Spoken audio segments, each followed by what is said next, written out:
La romanisation.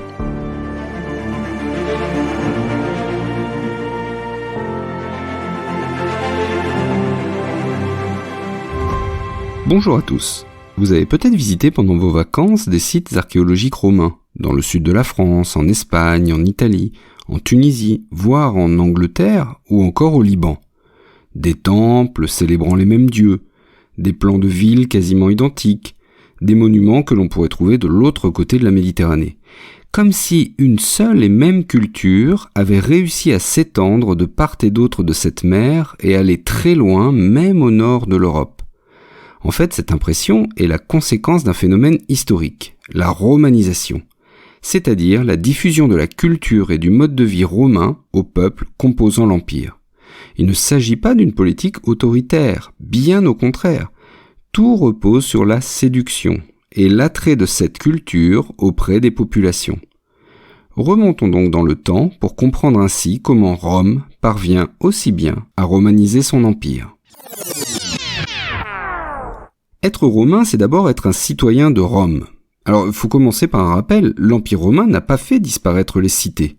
La cité, c'est-à-dire cette ville autonome entourée de son territoire rural, reste toujours le cadre de vie ordinaire pour la vie politique, sociale et religieuse. Et donc, dans l'Empire romain, la citoyenneté locale est maintenue. Tout individu de l'Empire vit selon les lois de sa cité d'origine. Alors ces cités ont une très large autonomie. Les magistrats, les curies locales ou les sénats locaux s'occupent de la justice, des finances. En un mot, gèrent le quotidien, quoi. Et donc, que fait le pouvoir romain ? Lui n'intervient en fait que pour assurer la collecte des impôts et en cas de crise grave pour établir l'ordre. Comme dans toutes les cités de l'Empire, on peut donc être citoyen de Rome. Alors le droit de cité s'y obtient d'abord par la naissance. Tout homme libre de la cité de Rome, né d'un mariage légitime, devient donc citoyen romain. Rappelons que comme à Athènes, les femmes sont exclues de la citoyenneté. Être citoyen romain octroie des dons de nourriture ou d'argent, des droits politiques, ils sont de moins en moins utiles dans le cadre de l'Empire, des droits civils qui garantissent par exemple le mariage ou la propriété, et enfin des droits judiciaires comme celui d'éviter des peines infamantes.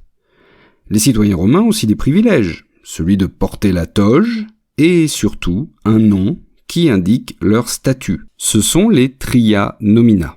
Les citoyens romains alignent ainsi un praenomen, Caius par exemple, un nomen, c'est-à-dire celui de sa gens, la famille, comme Julius, et un cognomen, un surnom, comme Caesar. Caius, Julius, Caesar, Jules César. Et seuls les citoyens romains peuvent ainsi aligner leurs 3 noms.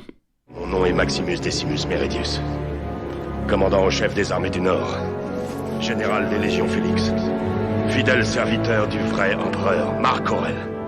Dans le reste de l'Empire, ce que l'on appelle à l'époque les pérégrins, c'est-à-dire les étrangers, sont bien sûr citoyens dans leur cité d'origine, mais ne sont pas citoyens romains par la naissance. Mais il y a plusieurs moyens pour devenir citoyen romain. Cette citoyenneté est en effet beaucoup plus ouverte que dans le monde grec. D'ailleurs, les Grecs eux-mêmes sont choqués par cette politique qu'ils jugent beaucoup trop généreuse. Ainsi, un empereur peut octroyer la citoyenneté romaine à des individus pour les remercier d'une bonne action. Ils peuvent le faire à une communauté, à un peuple, voire à une province entière. Autre moyen, servir 25 ans dans les armées romaines, ce qui assure la citoyenneté romaine. Faut quand même les faire, ces années, et surtout y survivre. Les esclaves d'un citoyen romain deviennent aussi citoyens romains s'ils sont affranchis. La citoyenneté romaine est étendue à toute l'Italie au 1er siècle avant Jésus-Christ, puis aux colonies, c'est-à-dire des cités créées sur le modèle de Rome et souvent habitées par des anciens soldats, qui se mélangent avec une population locale. C'est le cas dans la ville de Cologne, en Allemagne, dont le nom d'ailleurs porte son origine. Cologne vient de Colonia, colonie.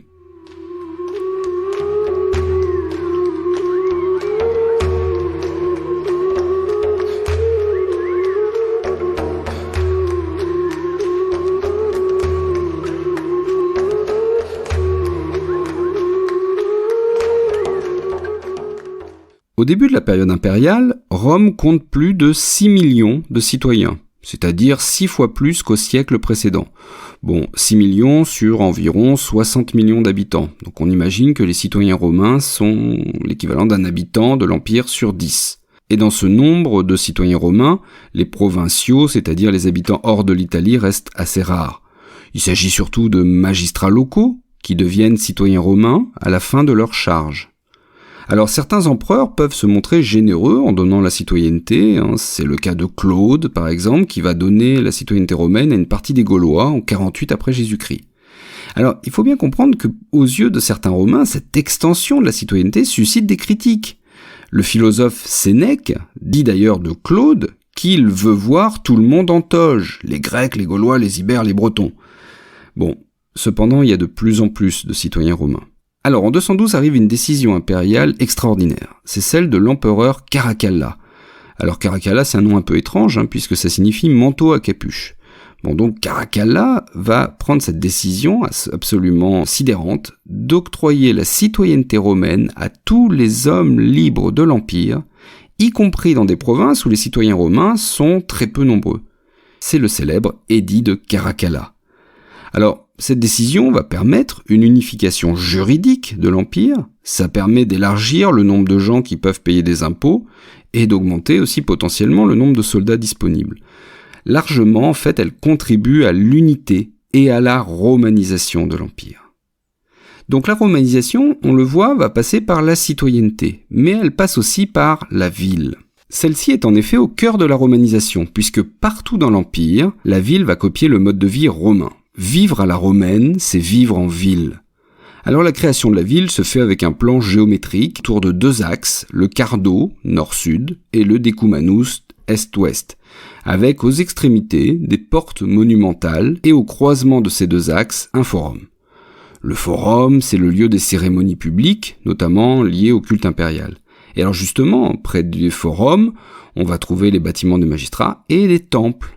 Donc ceux du culte impérial, mais aussi ceux des dieux romains, notamment ceux que l'on appelle la triade capitoline, Jupiter, Junon, Minerve, et aussi des temples d'autres dieux, avec souvent un métissage avec les dieux locaux. C'est ce que l'on va appeler du syncrétisme. Alors les autres édifices publics, notamment ceux liés au divertissement, les amphithéâtres, les théâtres, ou des équipements publics, comme des aqueducs, sont offerts par les citoyens riches de la ville. Exactement comme l'empereur le fait à Rome. Alors ce mode de vie urbain est très attirant, très confortable aux yeux des populations pérégrines. Et ainsi il ne trompe pas l'usage du latin, la langue du dominant, qui progresse surtout auprès des élites provinciales, qui cherchent aussi en même temps, jusqu'en 212, à obtenir la citoyenneté romaine. Ils cherchent à s'habiller en toge et à vivre à la romaine. Les Gaulois veulent vivre comme des Romains. Son plan se déroule 1000 fois mieux que prévu. Autre signe, les empereurs eux-mêmes sont de plus en plus issus des provinces, parfois très éloignées de l'Empire. L'Espagne, pour Trajan, la Gaule, pour Claude ou Antonin le Pieux, l'Arabie, pour Philippe l'Arabe, ou encore la Libye, pour Septime Sévère. Alors Septime Sévère qui fonde une dynastie avec son fils dont nous avons déjà parlé, l'empereur Caracalla. L'empereur Caracalla donc a un père qui est libyen d'origine punique. Il a une mère syrienne et lui-même né à Lyon. C'est un bel exemple de romanisation. Mais attention cependant, cette romanisation doit être nuancée. Elle est beaucoup plus intense dans les villes et auprès des élites de l'Empire, beaucoup moins importante dans les campagnes, là où vit cependant la majorité de la population. Autre élément, la culture romaine se mêle souvent aux cultures locales, mais sans forcément faire disparaître totalement ces dernières. L'usage du grec reste dominant dans la partie orientale de l'Empire. D'ailleurs, autour de sa capitale, Constantinople, cet empire romain d'Orient va s'helléniser de plus en plus, pour devenir ce que nous appelons l'empire byzantin. Mais c'est une autre histoire. Si vous avez aimé ce podcast, n'hésitez pas à en parler autour de vous, à partager les liens vers l'émission ou vers des épisodes. Vous pouvez aussi laisser une note sur votre application de podcast qui le permet, par exemple Spotify ou Apple Podcast, avec un petit commentaire, ça fait plaisir, je les lis tous. Et on se retrouve très bientôt pour une nouvelle page d'histoire.